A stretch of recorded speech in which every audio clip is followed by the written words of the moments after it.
Party की तरफ से वचन देता हूं, एक बार सत्ता में आजाद समाज पार्टी को आने दीजिए। धर्म के नाम पे, जाति के नाम पे जो हिंसा की जा रही है, अगर ये लोग प्रदेश छोड़ के न चले जाए तो मेरा नाम चंद्रशेखर आजाद नहीं। मुसलमानों को दमित किया जा रहा है। जिस तरह से मुसलमानों पर बम लिंचिंग हो रही है, जिस तरह से उनके कारोबारों को खत्म किया जा रहा है, जिस तरह से उनके हिंसा बच्चों को प्राइवेट स्कूल की जगह सरकारी स्कूल में हम लोग प्राइवेट स्कूल से बढ़िया शिक्षा दिला सकते हैं। जब हम ये कानून बना देंगे कि चाहे मुख्यमंत्री हो, राज्यपाल हो, मंत्री हो, विधायक हो, सांसद हो, क्लास 1 का अफसर हो, क्लास 4 का अफसर हो, सबके बच्चे सरकारी स्कूल में पढ़ेंगे।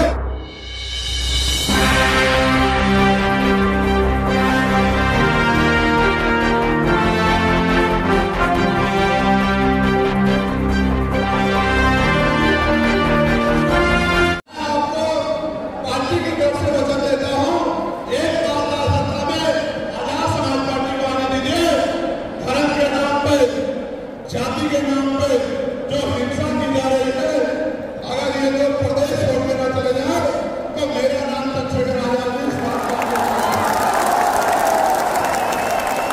आज जिस तरह से मुसलमानों पर बुलडोजर चल रहा है, मुसलमानों को दमित किया जा रहा है, जिस तरह से मुसलमानों पर बम लिंचिंग हो रही है, जिस तरह से उनके कारोबारों को खत्म किया जा रहा है, जिस तरह से उनपे हिंसा हो रही है, जिस तरह से पहला माहौल उनके लिए बनाया जा रहा है, मैं इस मंच के माध्यम से कहना चाहता हूं कि सरकार में बैठे लोगों ध्यान रखना, अभी जब तक भी गांधी आजाद समाज पार्टी का एक नेता जिंदा है, आपका ये बांटने का सपना, गिराने का सपना पूरा नहीं हो सकता। इस बात को आप लोग याद रखें। आज जिस तरह से किसान परेशान है, एमएसपी की गारंटी सरकार नहीं दे रही सत्ता बैठे, जिस तरह से न्यूनतम वेतन निश्चित नहीं है, कोई 300 देता है, कोई 250 देता है, कोई 400 देता है, 250 300 मानने को भी मानता है। मेरा ये मानना है कम से कम 700 रुपए न्यूनतम वेतन होना चाहिए। एक व्यक्ति के लिए भी 700 रुपए ऐसी अमाउंट है, एक रकम है जिसमें आदमी एक दिन का जीवन ईमानदार से अच्छी तरह से जी सकता है। ये जो टैक्स लगा दिया है, इस टैक्स को कम करना चाहिए। और जैसा मैं आज आपको कह रहा था, हम पे पॉलिसी है कि गरीबों के बच्चों को प्राइवेट स्कूल की जगह सरकारी स्कूल में हम लोग प्राइवेट स्कूल से बढ़िया शिक्षा दिला सकते हैं। जब हम ये कानून बना देंगे कि चाहे मुख्यमंत्री हो, राज्यपाल हो, मंत्री हो, विधायक हो, सांसद हो, क्लास 1 का अफसर हो, क्लास 4 का अफसर हो, सबके बच्चे सरकारी स्कूल में पढ़ेंगे। तब सरकारी स्कूल में प्राइवेट स्कूल से ज्यादा बेहतर शिक्षा आएगी, तभी जाके देश में बदलाव होगा। क्योंकि बिना शिक्षा के हम लोग दोस्त को भी नहीं जानते। हमने ये पॉलिसी बनाई है कि जब हम पर राज करा जाएगा तो हम लोग जितने भी सरकारी अस्पताल है उनकी कहा तरफ कर देंगे। और चाहे मुख्यमंत्री हो, राज्यपाल हो, मंत्री हो, विधायक हो, सांसद हो, डीएम हो, एसपी हो, एएसपी हो, डीएसपी हो, सीओ हो, थाना इंचार्ज हो, कानून हो, तहसीलदार हो, एसडीएम हो, पटवारी, सेक्रेटरी, सरपंच हो, जिला पंचायत का मेंबर हो, कोई भी आदमी हो जो सरकारी सुविधा देता है, सरकारी तनख्वाह देता है, या किसान मजदूर हो, सबका इलाज सरकार से दान में होगा। जिस दिन ऐसा हो जाएगा, इलाज की कमी कारण गरीबों की जान नहीं जाएगी।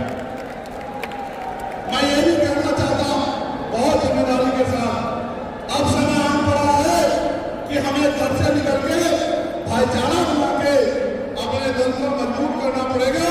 और अपने दल को मजबूत करके राजनीतिक ताकत अपने हाथ में लेके इस जुर्म जाति की जिंदगी को समाप्त करना पड़ेगा। आप ये बताओ, क्या महिलाओं पर हिंसा सरकार रोक पा रही है? क्या महिलाओं पर हिंसा सरकार रोक पा रही है? रोज अखबार पढ़ो, उत्तर प्रदेश का, कोलकाता का, हरियाणा का, दिल्ली का, राजस्थान का, मध्य प्रदेश का, पंजाब का, तो इतनी घटनाएं होती हैं, किसी बेटी का बलात्कार, किसी बेटी की हत्या, किसी बेटी को जला दिया, किसी बेटी को मार दिया, और यूपी में तो ये घटनाएं तेजी से बढ़ रही है। और अभी अभी फरुखाबाद में 2 बच्चों को मार के, नाबालिग बच्चों को लटका दिया गया, और पुलिस ने उन परिवारों को कह दिया कि अगर एफआईआर लिखाओगे तो तुम्हें जेल भेज देंगे। फिर मैंने वहां के एसपी को फोन किया कि मैं परसों आ रहा हूं, तो आनंद फानंद में बुला के एफआईआर दर्ज करके कहा कि हम लोग गिरफ्तारी कर रहे हैं। ये तो अगर भीम आर्मी ना होती, आजाद समाज पार्टी ना होती, तो न्याय के दूर की बात है, ये कल आपको जिनकी सरकारें हैं दफ्तरों में भी नहीं घुसने देते इतनी बड़ी बड़ी घटनाओं में। ये तो बदलाव करो भीम आर्मी आजाद समाज पार्टी का, भीम आर्मी आजाद समाज पार्टी के लिए लड़ा के था कि वो अपना काम जिम्मेदारी से अदा कर रहे हैं।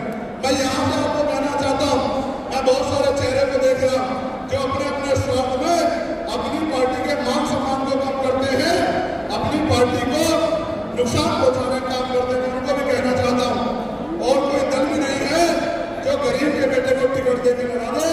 सारे लोग पैसे वालों के देसी हैं। आजाद समाज पार्टी ऐसा दल है जहां से किसान, मजदूर का बेटा भी, कर्मचारी का बेटा भी विधायक बनने के आने वाला समय बनेगा। इस बात को याद रखें। अब हम पे 3 लक्ष्य हैं आगामी। पहला,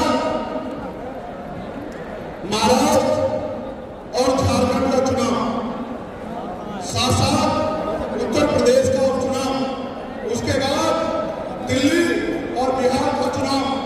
मैं वहां के पदाधिकारियों से, नेताओं से, वहां के प्रभारियों से, अध्यक्षों से, सबसे ये कहना चाहता हूं, अब परीक्षा का समय नहीं रहा, अब आपको मैदान में उतरना पड़ेगा। अब कोई रास्ता नहीं बचा। अगर रास्ता चाहिए, अपने लोगों को भला चाहिए, तो फिर मैदान में उतरने के लिए तैयार हो जाओ और गाँव में जाके लोगों को जागरूक करने का काम करो। और अगर आपने ऐसा नहीं किया तो धीरे धीरे सरकारें कब इस देश को बेच के निकल जाएंगी, हमें ये भी नहीं पता लगेगा कि कितने करोड़ का कर्ज सरकारों ने ले रखा। महिलाओं को शिक्षा रुपए, ये हमारे नामों का सपना था। बाबा साहब अम्बेडकर ने कहा किसी भी देश की तरक्की महिलाओं की तरक्की से मांगती। हम अपने नामों के सपने को पूरा करने के लिए काम कर रहे हैं। मैं आपसे अपील करना चाहता हूँ, ऐसे मुट्ठी बंद करो, ऐसे दोनों हाथ में मुट्ठी बंद करो, ऐसे दोनों उठाओ, दोनों एक हाथ में, दोनों उठाओ हाथ से, दोनों दोनों एक नहीं, दोनों दोबारा दोनों हाथ उठाओ ऐसे। क्या हम इस देश में राजशासन के लिए तैयार हैं? जो मांगे हमने उठाई है, अगर सरकार उन पर गौर नहीं करेगी तो क्या आप लोग संघर्ष के लिए तैयार हो?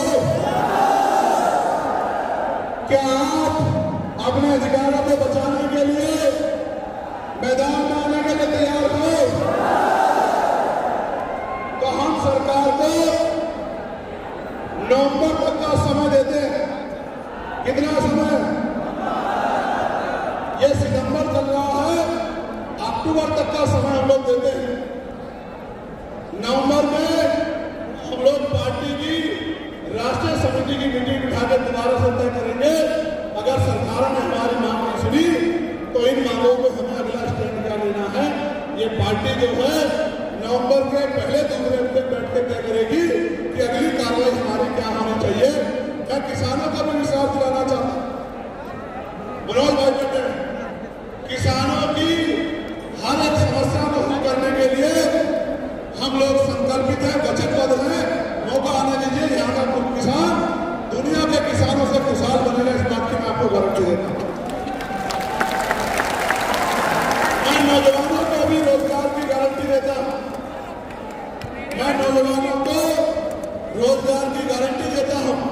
मैं घर में रहने वाली माँ बहनों को कुटीर उद्योग लगा के रोजगार की गारंटी देता हूँ। मैं बुजुर्गों की पेंशन, जो पेंशन मिलती है अभी 500 रुपए, मैं गारंटी देता हूँ हमें अवसर मिलने पे हम उन पेंशन को 500 रुपए से बढ़ा के 3000 रुपए करेंगे। मेरी बात आप क्या करें? मैं गारंटी देता हूँ आशा आंगनबाड़ी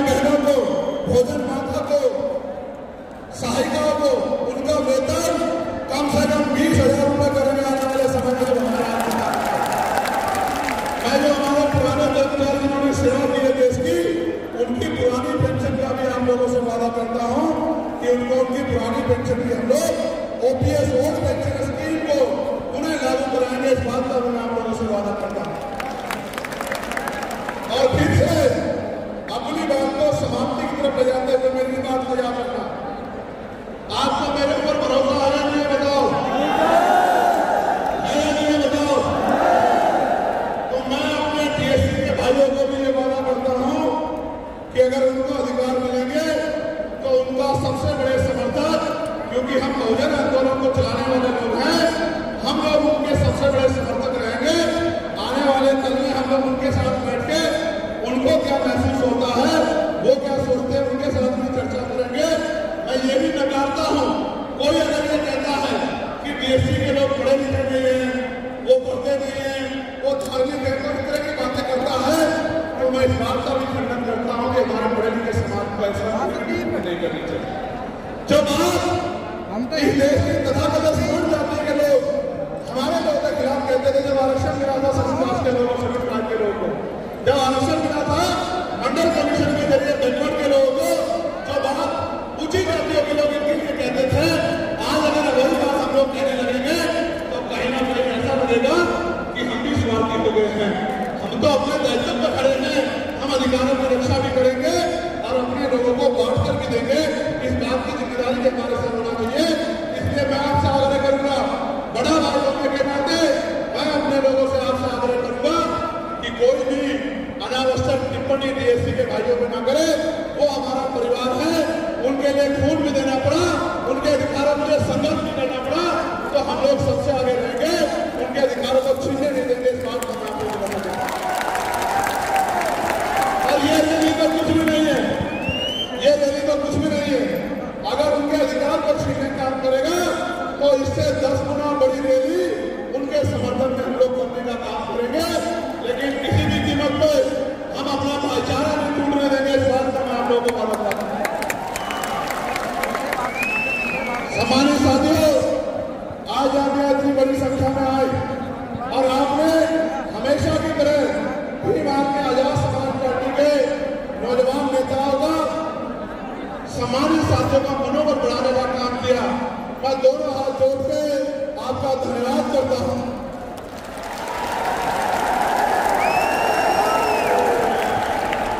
आप जानते हैं